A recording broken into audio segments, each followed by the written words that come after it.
I used to believe in second chances, or maybe I just couldn't bear the thought of being alone. Our evenings slipped into quiet routines, and the silences between us stretched wider, heavy with everything we refused to say. I clung to the hope that love could outlast betrayal, told myself if I just held on tighter, it would all work out. But nothing could erase that moment. Her laugh echoing across the room at that conference, her hand on his arm like I'd vanished from her world. That's when the walls started going up, slowly, steadily, one brick at a time. I acted like I didn't know, pretended I didn't care, but the truth gnawed at me, slow and steady, like poison in the bloodstream. Life doesn't always care about your carefully drawn plans. That's why I stopped making them. Before the divorce, I prepped for everything at work: strategies, backup procedures, fail-safes in case the fail-safes failed. I lived by the blueprint. Then came this morning's call. My ex-wife was in the hospital. I hadn't seen her in over a year, and didn't want to, but when Sammy asked, I knew I would. Samantha, Sammy to us, didn't leave much room for argument. I climbed into my prized green Mustang, Shelby GT 500, and hit the road. Traffic dragged for nearly an hour before I finally rolled into the town's hospital lot, trying not to hope the visit would be short. A support line confirmed Erica, my ex, had been there for 2 days. A polite but rushed nurse led me down a dim hallway to her room, saying I could wait inside. She was still asleep. With her? I asked. Your wife? The nurse started. I raised a hand. Ex-wife, I corrected. Very much ex. I smirked. The nurse mirrored it, until Sammy's voice rang out from behind me. Dad, seriously? Flirting while mom's in the hospital? Of course not, Sammy, I said. If I were flirting, trust me, you'd know. I glanced at the nurse. Bonnie, she said. That fits, I replied. Doesn't it mean pretty or beautiful? Scottish? Maybe Irish. Like a bonny lass. I added a playful accent that coaxed a bigger smile from her. You talking about me? She teased. Yes, I am, I said. It suits you. That's when Sammy rolled her eyes and steered me into Erica's room. For beds. Dull walls. The kind of sterile sadness you feel in your bones. It's awful in here, isn't it? She asked. I shrugged. How would I know? Got nothing to compare it to. Dad, this is the ward, she said. They cram people in. It's loud, it smells, and Mom deserves better. I shrugged again. Dad, she's only here because she doesn't have health insurance, Sammy said. Darren can't put her on his plan. The only one who could is, her voice faded. I looked around, raised my hands. Who? I asked. I'm retired. I try to keep it light. I'm just a consultant now, drop in, give advice when they call me. They offered me a health plan, so I took it. You could put Mom on it, she said quietly.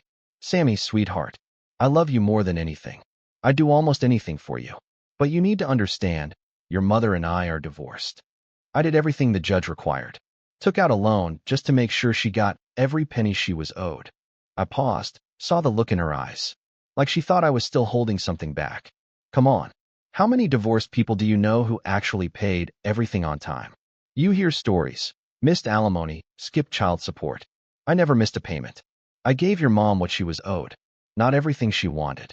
We stood at the foot of the bed, looking down at the woman sleeping there. So small, so still. You know she never wanted the divorce, right? Sammy's voice was soft. She still loves you, even after everything. I exhaled, sharp and bitter. You know, Sammy, people in hell want ice. But they don't get it. They're stuck there because of choices they made. Your mom and I didn't end because of bad timing. We ended because of what she did while we were still married. I know what she did, Sammy said, her voice trembling. I was there when it all blew up. And yeah, she was wrong. But still, I can't shake the feeling you two belong together. She loves you, Dad. Just look at her. She's fallen apart. These past 2 years, she doesn't look 50 anymore. 2 years ago, she could have passed for 30. Now, she looks like she's pushing 60, I said coldly. Some people just don't age well. Or maybe she needs to take better care of herself. She's exhausted, Dad, Sammy snapped. She needs her husband back. She needs to feel loved, to be seen. That's why she's falling apart. Oh, is that why you dragged me out of bed? I said, feigning shock. You on the hunt for a husband for your mother? Where's your compassion, Dad? Her voice cracked. Don't you have any left? Is this what you wanted? To see the woman you vowed to love, respect, and cherish broken, just so you could feel like you won. Sammy, You don't understand a damn thing about compassion, I said sharply. Think about what you're saying and who you're defending. I stayed. For years, I stayed. Gave her chance after chance. But she couldn't change. And don't forget, your loyalty to her nearly wrecked your own marriage. Sammy closed her eyes and nodded, letting the weight of it all settle in. At least 3 families nearly shattered, balancing on the edge because of 2 people who couldn't stay faithful. Maybe they're meant for each other, I added, letting a wry smile cross my face. Her eyes snapped open. Dad, you don't mean that. I shrugged, grin still faint on my lips. You're getting older too, you know, she said, trying to soften me. Don't you want more out of life than fast cars, travel, and dating someone new every week? I lifted my hands. I love my car. Mustangs have always been my thing, I said.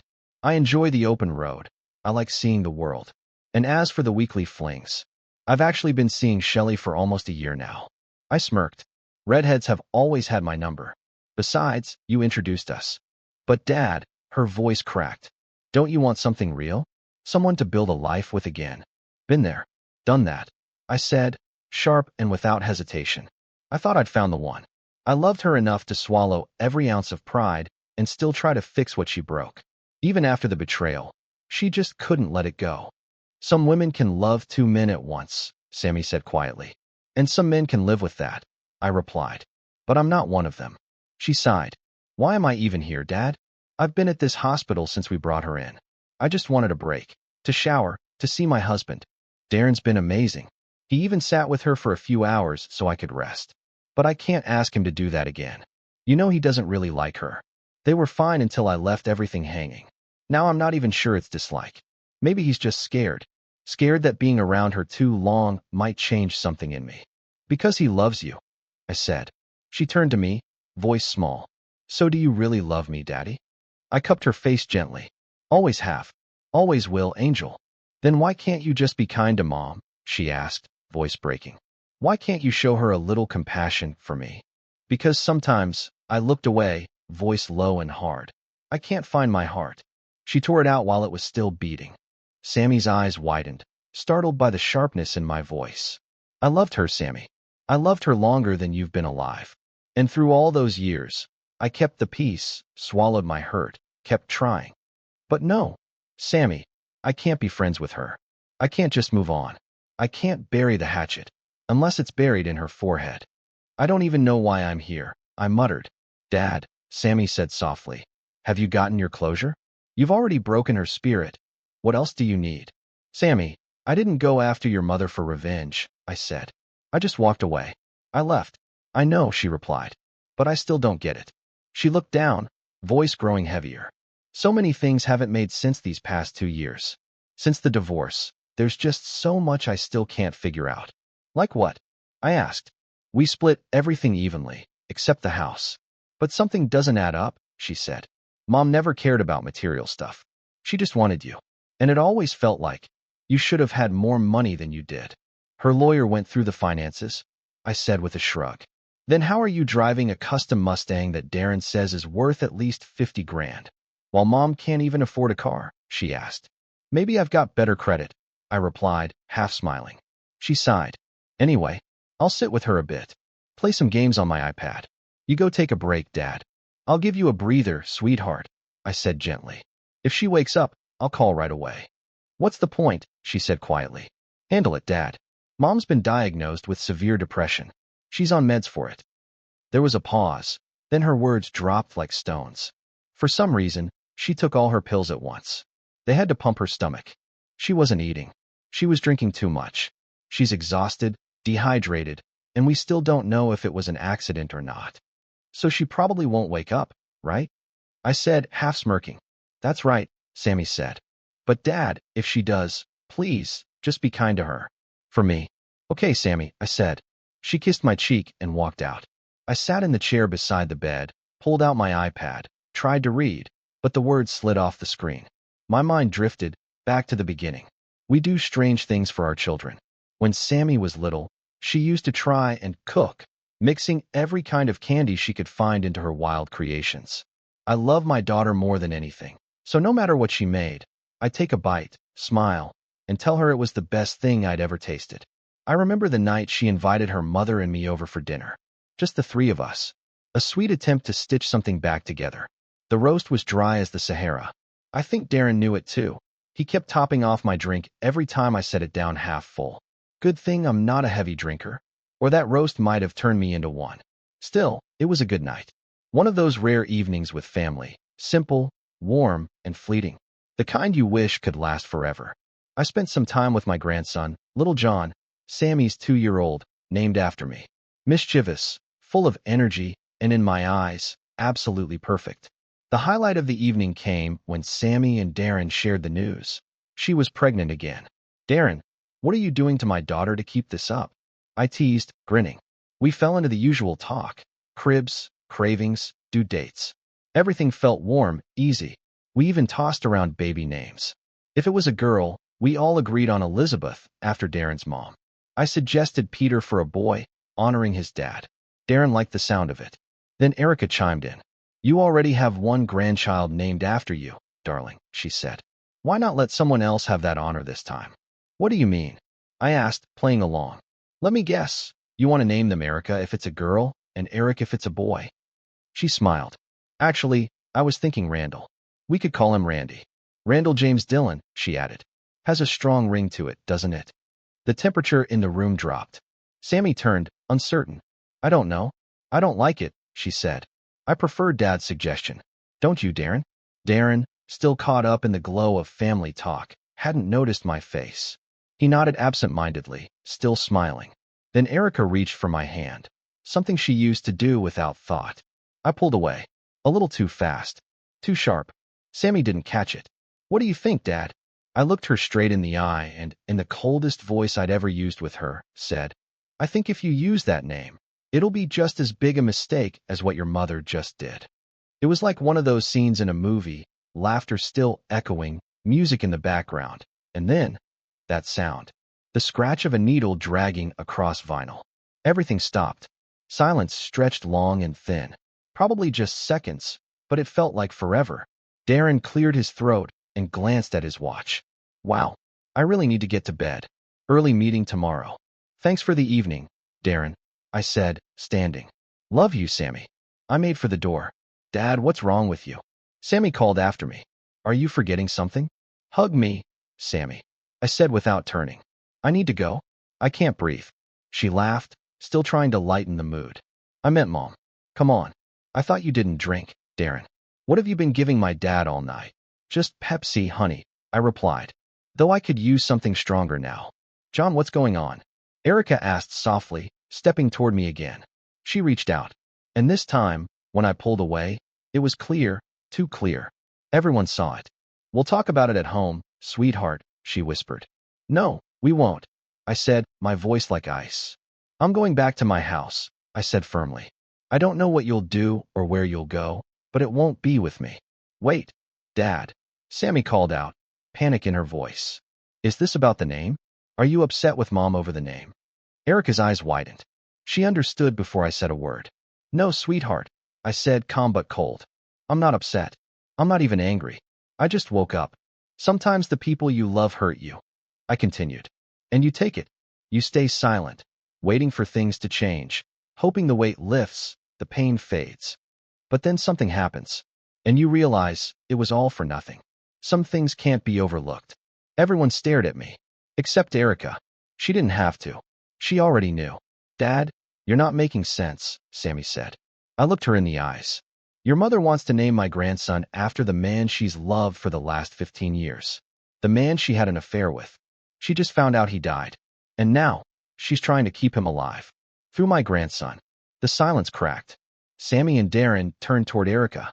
She collapsed to the floor, sobbing softly. I'm so sorry, John, she whispered. It's over.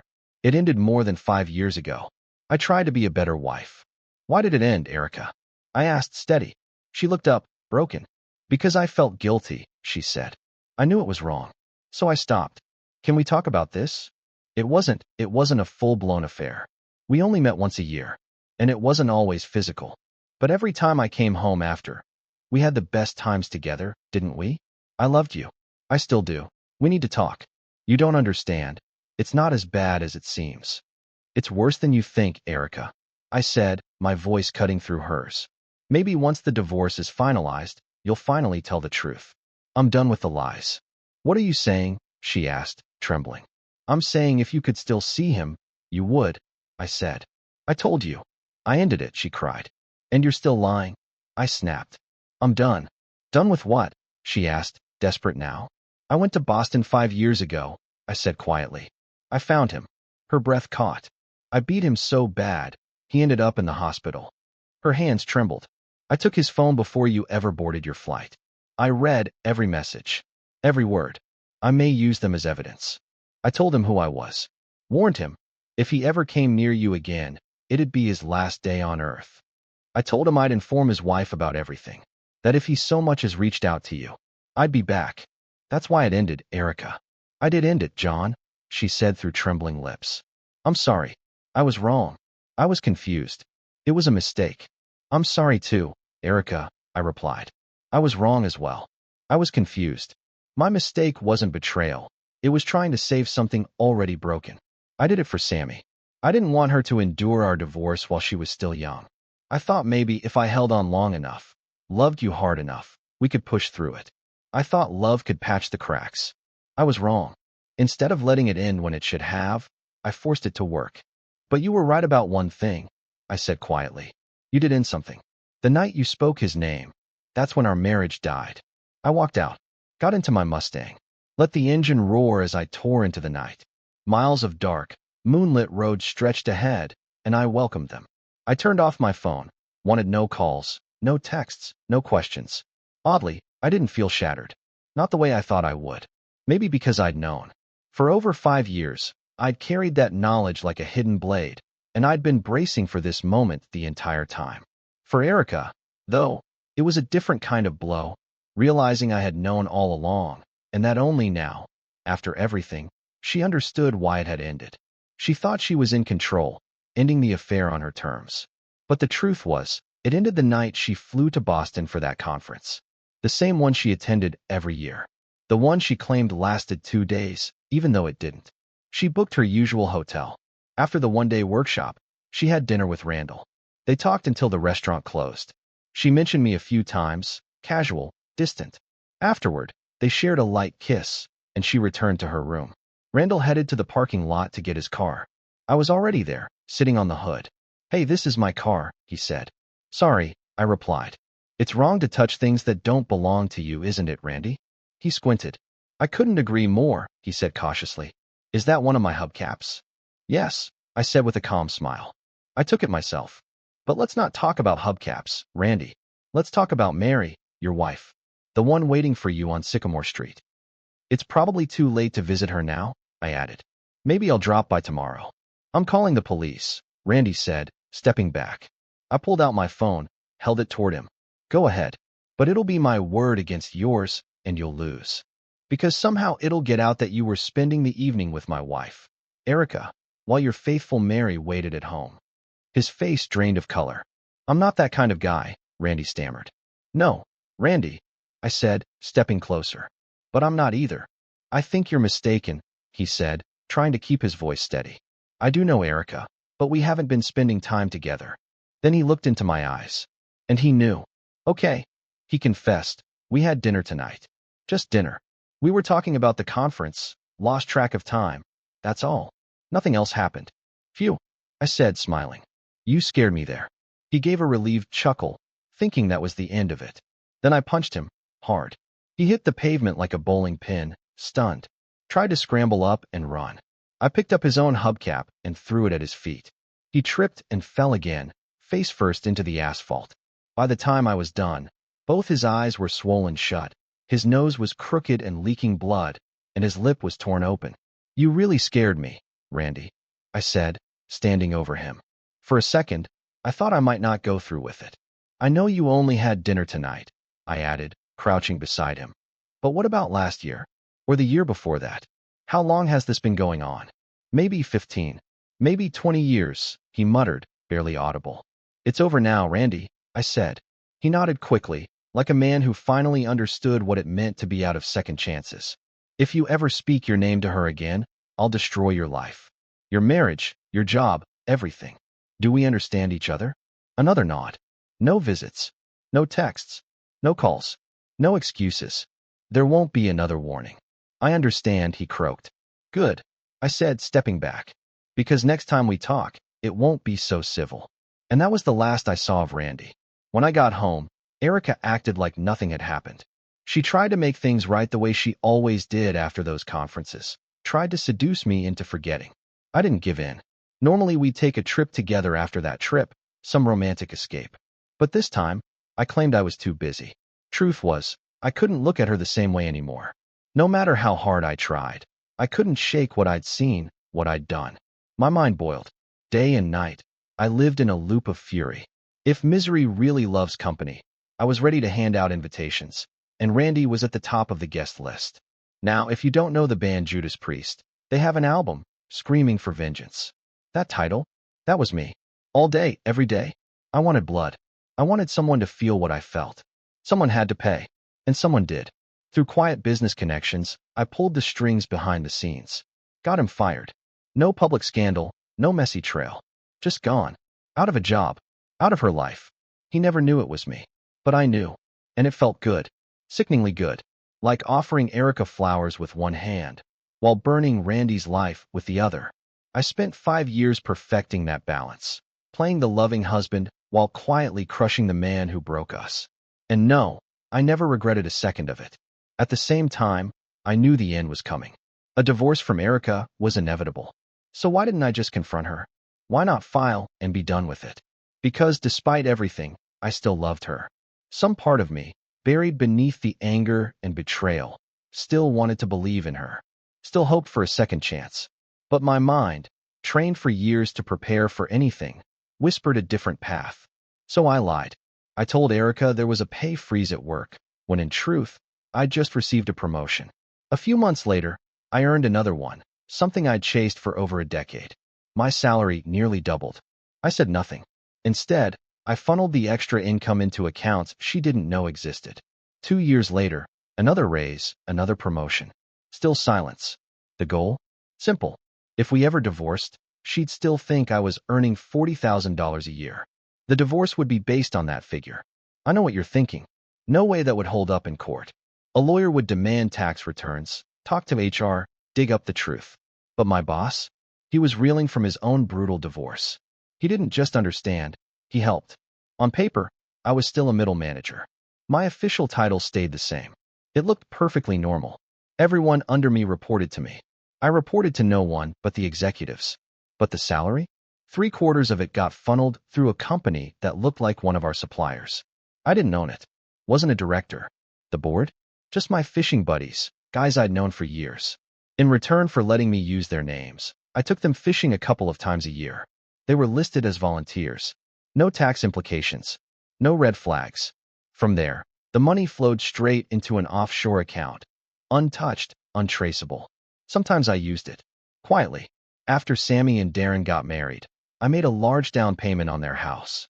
I didn't buy it outright, but gave enough so their mortgage was less than $100 a month. Another time, I bought them a second car. They worked in opposite ends of town, and it made life easier. Even those gifts were calculated. The house payment? Labeled as coming from my pension fund. So if we divorced, Erica would think I had barely any retirement savings. The car? Claimed it came from a loan. On paper, another dent in my disposable income. Less money. Less leverage. Less for Erica. And the irony? One of the best parts of all this. Randall, her Randall, worked in production. His specialty? Casting inspection. And my company? A manufacturing empire with plants across the country. I had a private detective friend in Boston, trusted, discreet. I asked him to keep tabs on Randy. Every time Randy landed a new job, I'd let one of our account managers know. If we already had an account with the company, it was simple. A casual lunch, a quiet word, and Randy would be gone.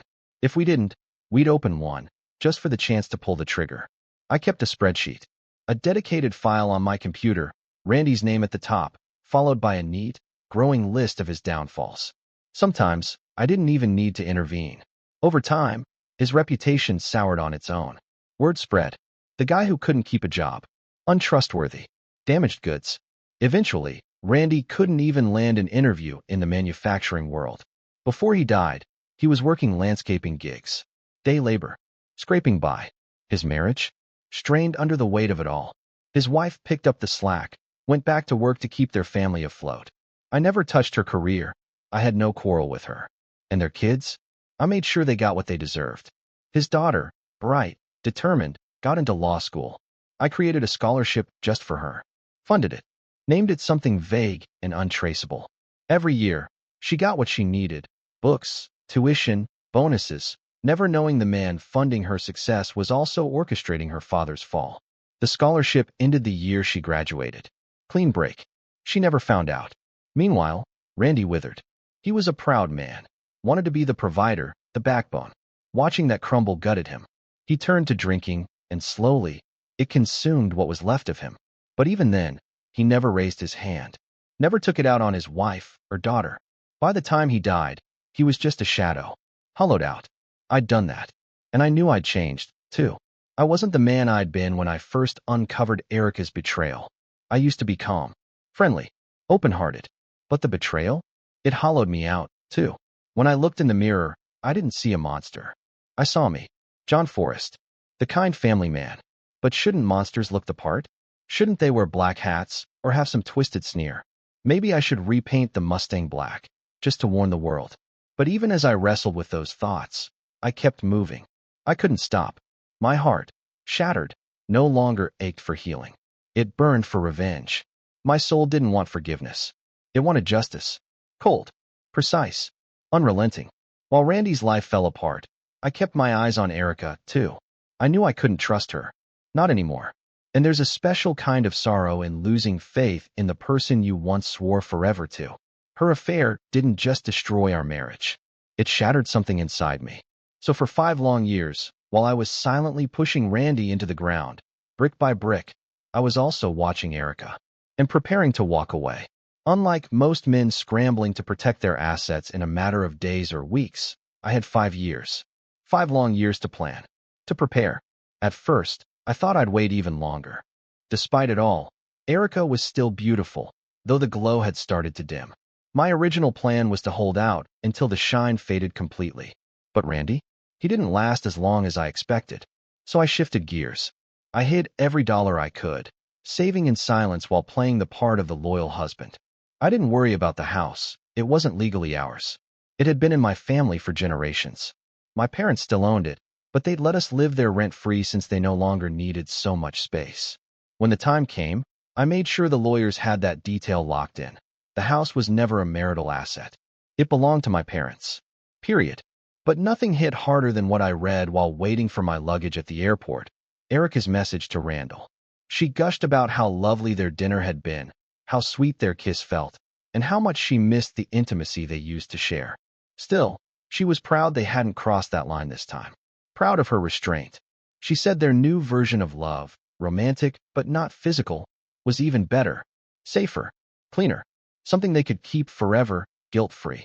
She told them maybe they were getting older. Maybe touch wasn't necessary anymore. Maybe love, in its purest form, was just being together. Then she ended it with, "Until next year, my love." That one line made my blood boil. I stood there, phone in hand, surrounded by strangers in a baggage claim line, and the urge to strangle her wrapped around my throat like a vice. I still loved her, some twisted echo of love, but it was drowning beneath something colder, sharper. When she got home, I was in the living room watching football. She walked in all sunshine and warmth, leaned in to kiss me. I leaned back. "Cold's coming on," I said. "Don't want to pass it to you." She smiled. "Just make sure we're both healthy by the weekend."